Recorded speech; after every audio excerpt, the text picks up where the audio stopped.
அங்க இருக்கிறவங்களாம் என்ன செய்யறாங்க, ஒருத்தர் கேட்டு ஐயோ தேவன் இப்படி முடிவு பண்ணிட்டாராம், ஒரு ஊழியக்காரனை கொண்டு சொல்றாருன்னா நிச்சயமா நம்மளை அழிச்சிருவாரு, அவருக்கு என்ன வேணாலும் செய்யறதுக்கு வல்லமை இருக்குன்னு சொல்லி பயந்து முதலாவது என்ன செய்யறாங்க, தேவனை விசுவாசிக்கிறாங்க. அவர் சொன்னதை என்ன செய்வாரு, கண்டிப்பா செய்வாருன்னு. ரெண்டாவது என்ன செய்யறாங்க, மக்கள் எல்லாரும் சாப்பிடாம கொள்ளாம இருந்து நம்ம ஃபாஸ்டிங் ப்ரேயர் இருப்போம், தேவன் நிச்சயமா நம்ம மேல மனசு இறங்கி என்ன செய்வாரு, நம்மளையும் நம்ம ஊரையும் அழிக்காம பாதுகாப்பாரு அப்படின்னு சொல்லி மக்கள் எல்லாரும் என்ன செய்யறாங்க, ஃபாஸ்டிங் ப்ரேயர் இருக்காங்க.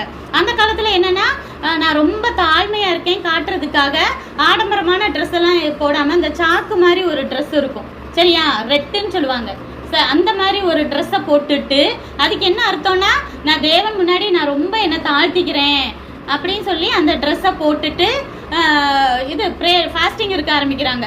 பக்கத்தில் இருக்கிறவங்க எல்லாத்துக்கிட்டையும் சொல்லுவாங்க, இப்படி தேவன் வந்து அழிக்க போறாங்கன்னா தயவு செஞ்சு நீங்கள் எல்லாரும் இருங்கன்னு சொல்லும்போது கடைசியாக ராஜா காதுக்கும் அது போகுது. நம்ம மக்கள்